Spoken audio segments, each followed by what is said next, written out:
Welcome back to another episode of the Bear Trap on the Boom and Bust channel, a Bears podcast by a Bears fan. I'm your host Terry, and today recapping our Week 9 loss to the Pittsburgh Steelers on Monday Night Football. And before I get started, let me just say, I saw friends online. I saw people in the Facebook groups, in the Bears Facebook groups, seeing people Twitter, other social media, talking big trash about Jimmy Graham. Oh, you're going to throw the ball to Jimmy Graham? Yes, you're going to throw the ball to Jimmy Graham. The man is 6'7". The man has always been a red zone target. And guess what? Still can be a red zone target. Do we not remember what he did last year? Yes, they're working in other tight ends this year. Fine, but don't act like Jimmy Graham can't still body somebody out or box somebody out and body them for a touchdown. First of all, the first one was in his hands. He could have came down with it. It was a back shoulder fade, tight throw. Almost came down with a touchdown. Then what? You would have said, great call. And then the second one wasn't anywhere near his vicinity. There was nothing he can do. It'd be one thing if a defender was like bodying him out or out jumping him. The man didn't even really get a chance to do anything. So to sit here and act like Jimmy Graham was an issue is ridiculous. And again, they want to find ways to undercut Nagy and all that. That's cool, but I that was just annoying to me. It just really annoyed me. But that's like everything. As soon as it doesn't work, oh my God, how could you do that? It's so stupid.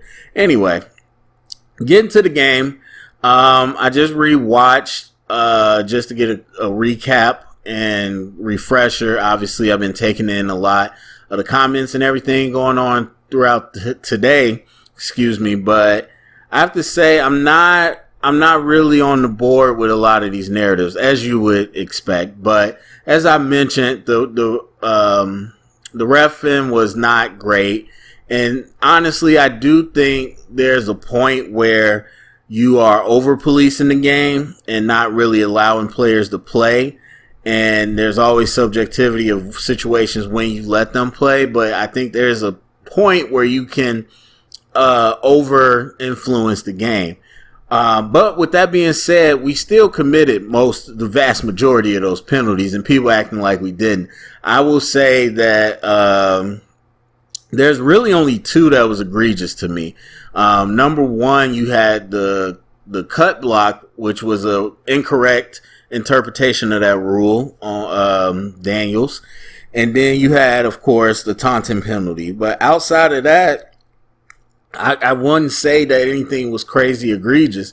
Now, again, people talk about the rate at which you call it on both sides. And again, over policing, yes, I think that conversation is valid. But to act like we didn't commit those penalties, I can't agree with that. The other thing is people were really going off about Justin Fields. And I'll start with the offense. I don't understand what people are talking about. I really don't. I saw a lot of people talking about how great he played, and in the media too, he was excellent. He showed so much. What exactly did he show that we haven't seen? I really am confused. I watched every snap, and it's by no means all his fault, as I've talked about before, but I'm not sure what people saw that I missed. I mean, it was pretty on par. The one thing I did like is that he hasn't seemed to fully given himself to, I just got to take off and run. He still seems like pass first. He looked a lot more loose this week, less tight in the pocket, so that was good. But for the most part, it was still the same quarterback play. And a big part of that, and the main thing I would point at this offense is the lack of creativity in the limited playbook, which I've talked about for years. And you see is doing the same thing that it did to Trubisky. And so we get into especially situations where we're down and we can't really make big plays. Obviously, there was some big plays made, but that is when we had real deviation from our standard program, especially in the first half, where it was our run game's always the same. Besides the little wrinkle with the Wildcat, which I'll get to, but our run game's always the same. Zone, split zone. That's all we do. And so then they try to boot off of that and keep booting off of it to the point where they told him blitz that backside edge, and Justin Fields got rocked, and TJ Watt was right there to meet him. And so we varied it up some more in the second half, and that obviously helped us out. But even that one big pass to Robinson, I'm 90% sure that's the same pass combo we've always seen. Curl, curl, curl, one vertical. And they just got caught up in a man's situation, so the vertical was open, which is cool. That's part of the play design, but I don't think that was anything different. But point being, the playbook limits him, and a lot of times you see that people aren't open. I don't think Trubisky had this real huge issue reading coverage. I don't think it was great, but I don't think it was like horrible like some people think. I don't think Justin Fields is horrible at reading coverage. You see them pat or take off because a lot of times we're not open. And it's not that I don't think we have the players to get open, but our scheme doesn't help them at all get open either. And so that's when you see the quarterbacks react the way they do. And so that, I think, is a big hindrance and will continue to be on his development because his skill set is 100% set for somebody in a different offense. I mean, there's elements of the quote-unquote Shanahan offense. I don't really see any elements of the Andy Reid stuff. I see that more in other teams than anybody else. But there's some, again, Shanahan boot game, zone game stuff. But number one, our offensive line isn't great enough to be consistent. They're decent with the run, and obviously not great with the pass. They're decent enough, but we're not consistent enough to really slam the ball down people's throat and then play action boot off of that effectively, especially when we get down because they know what we're going to do. And so what's crazy to me is, and I've seen us add some more quarterback design runs. What's crazy to me is, as a play creator, as somebody that creates plays, a lot of coaches have, the easiest thing I find in the world is to create plays for the quarterback to run. The easiest thing, because everybody is part of the blocking system. Usually with a regular run, the quarterback's not part of that. Or if you motion somebody with the back, you do a lot of different things. And so obviously, you look at Lamar Jackson and what he's doing. You look at Kyler Murray in Arizona for a lesser extent.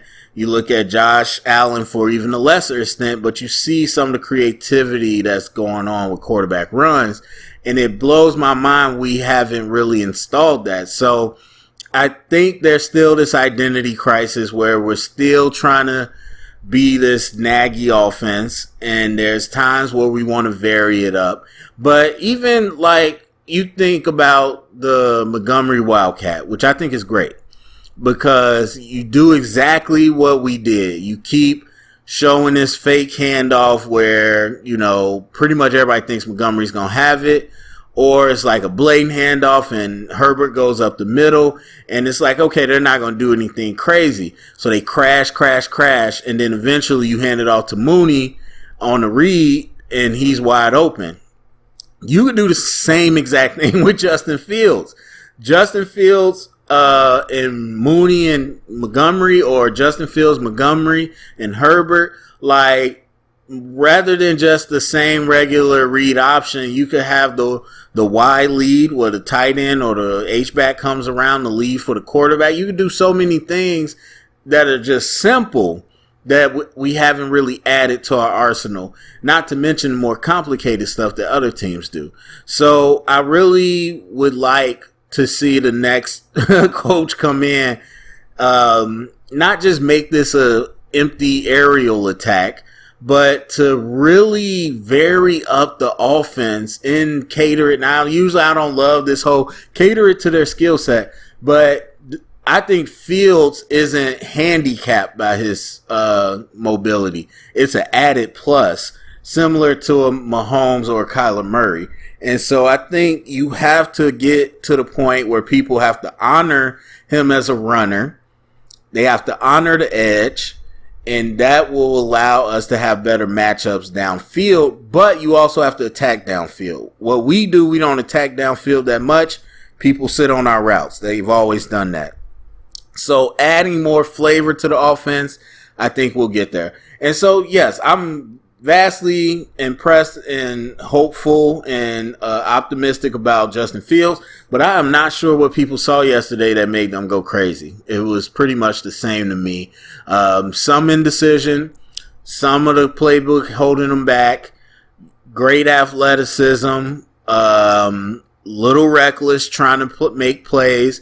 Yes, he completed passes, but a lot of them were bad decisions that he probably shouldn't be choosing. And so I didn't really see much difference with that. So yeah, that's pretty much the offense. I talked a lot about them. The defense were the stars of this. I mean, you talk about 3 straight punts after the 14-0. And the second touchdown was because we gave them good field position, obviously. But after they go up 14-0, the defense holds tough. Not just 3 straight punts, but punts in their territory, giving us a decent starting field position. And the offense just did not answer the call.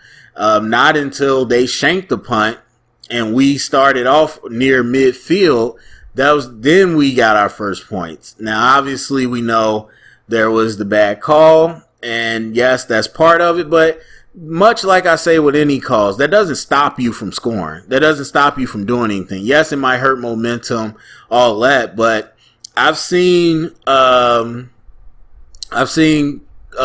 go in the red zone, get a penalty or a touchdown call back and score again. I've seen defenses get a big pass interference that puts them in the red zone and they hold up and force a field goal. Like, nothing precludes you from still doing your job. So we lean too much on that ref excuse and the flag excuse. Even though it's a bad call, yes, that doesn't mean that we didn't have a chance to still rectify it. So again, you had defense continually having the Steelers punt and not give up any points and the offense just coming up empty, kind of the story of how we usually go. The thing that, like I said, defense played great. And since people want to do all this naggy stuff, they want to play games. The team looked a little more disciplined because Nagy wasn't coaching that day. Oh, the offense did a little this because Nagy isn't calling the plays. Oh, we did bad, so Nagy must have called the play. Since we want to play that game, I'm going to say this. We looked way better rallying to the ball, especially at the safety position. Interesting. That's all I'll say. I mean, you take from that what you will, but we looked a lot better rallying to the ball. And so our defense did what I expected them to do. I even took Najee under on rushing on my bets because the Steelers want to come down the throat. You don't want to come through our interior. If you come through our interior, it's going to be a long day for you. And so I thought it was just a really good game because, again, we played great. We played really well. And the Steelers still kind of match wits with us. They attacked Vildor. And what they did was not only throwing at them, but running at them. Once, we really cranked down the run, they started attacking the edges, and they started going straight towards Vildor, who I think is not afraid to tackle at all, but he is not getting off blocks. And so they started attacking the edge, jet sweeps, or they would, once they start attacking the edge, then they'll fake the edge and shovel it back inside. They did it 3 or 4 times. And so they really varied it up. But you saw kind of the weakness in our corners. Vildor was getting picked on, even though I like his mentality and all that. And then Jalen Johnson is not built to be with nobody with speed. And some of those calls were ticky-tack, but yeah, they all are going to be very handsy, because when you get them in a situation where it's an island and they got to defend the long ball, it's going to be tough for our corners to make plays. And so they definitely strategically attacked us. But again, for the most part, we really did our due diligence. And then, of course, the special teams touchdown was a big part of that. So overall, I think the defense was the star of the game. And so even though obviously they got out to that early lead, and just kind of good field position helped them, because really, even the first touchdown, the only thing that happened was Ben made that big 50-50 pass to Claypool, because you come into it, Ben Roethlisberger is kind of lukewarm and cold. I won't even say hot and cold. They like to go short.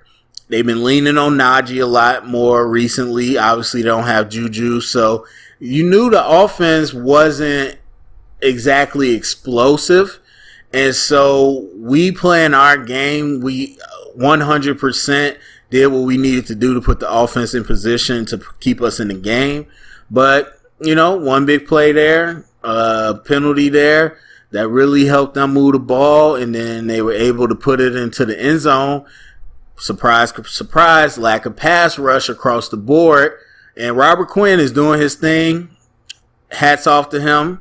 But I don't want to hear about Khalil Mack. It didn't matter if he was playing. When you're not getting that pressure across the board, especially on the stunts, when their offensive line did a pretty good job of picking it up, the times that Ben got sacked was coverage sacks, 100%. Besides that one where Robert Quinn almost sacked him, they called a hold. Those are pretty much coverage sacks. And so, again, the lack of pass rush shows up as an issue. But overall, the defense really played hard. They really played hard. And I've been getting away from my grades. But let me say, offense, I would give a C. Defense, I would give A-. And overall, for our performance, I probably would give us a B-. So that's what I'm looking at. But yeah, nothing different from me. And I get people live and die by these games. But obviously, as I said many times, I'm in the big picture. Win or lose this game, it didn't really matter much. For me, going ahead, we got to move on from this staff and just start rebuilding. So that's it for me. Go down in the comment section. Let me know what you think. Share it around. Get the conversation started. Thumbs up, subscribe. And remember, stay up and bear down.